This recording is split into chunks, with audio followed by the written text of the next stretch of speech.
Right, today we are going to be looking at solving simultaneous equations. First, this lesson we will look at solving simultaneous equations using the substitution method. So, solving simultaneous equations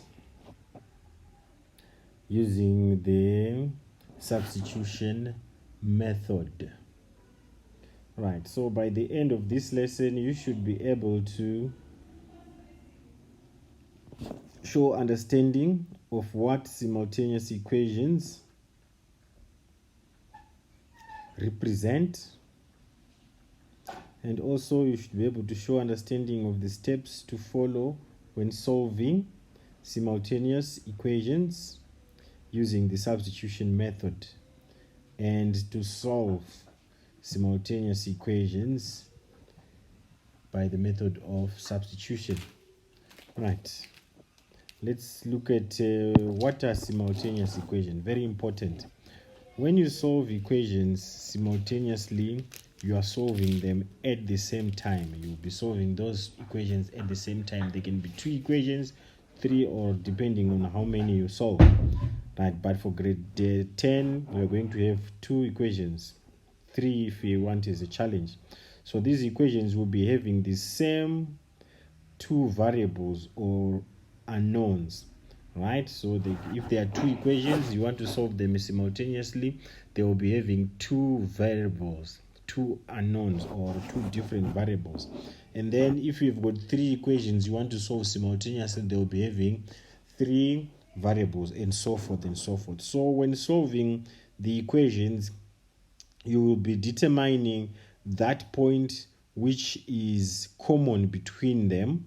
If they are graphs, we will say that we'll be determining the point of intersection. So the point of intersection is the common point between the two equations. So that's why it will be trying to find what is common between the two. So you will see that parallel lines do not intersect, so you can't solve them simultaneously. But lines which have got different gradients always intersect at one point. So that is the point that you will be solving when you solve simultaneously. Right, now let's look at steps to solve when solving equations by the method of substitution.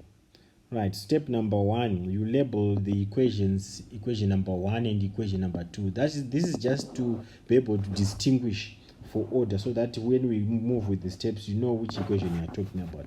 Step number two, you take one of the equations, usually the simple one, and you make this one of the variables subject of the formula, and you will label it equation number three. Then step number three, you substitute the value of the variable in equation 3 into the other equation.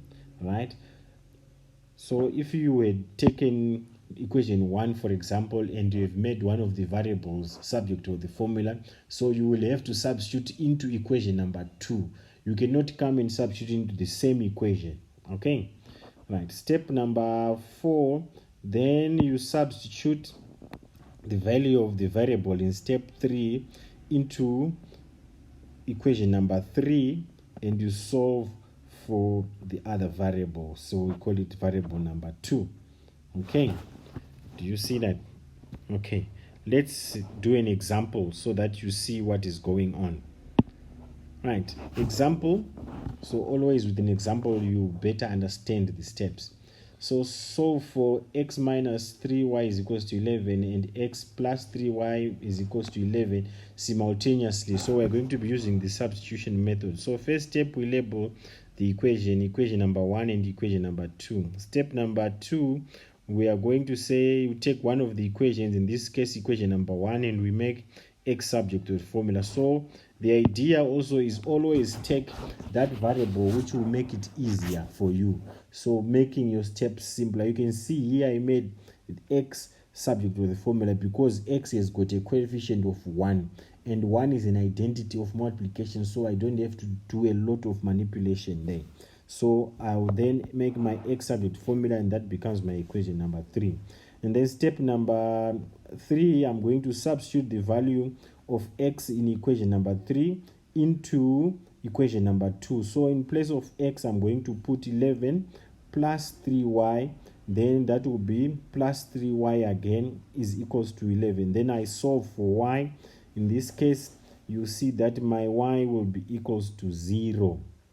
Then I take that value, I substitute it, the value of y, into equation number 3, and I solve for x. So I have now my value of x. If I substitute it into equation number 3, it's going to be x will be 11 plus 3 multiplied by 0, which is going to be 11. So if x is equals to 11, y will be equals to 0. Right.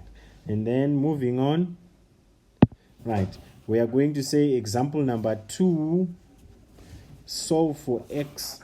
Here we're going to solve for 5x plus 3y is equals to 11, and 9x plus 6y is equals to 22, simultaneously using the substitution method. So now I'm not going to write step what, but you must know which steps I'm going to be using. So step 1, I label the equations. Step 2, I take one of the equations and I solve for the one of the variable. Then it's going to be right. So I'm going to take and then make subject of the y subject of the formula, right? That becomes equation number 3. And then now I substitute the value of y into equation number 2. Right, so where there is y, I put 11 minus 5x all over 3. I simplify, I solve for x.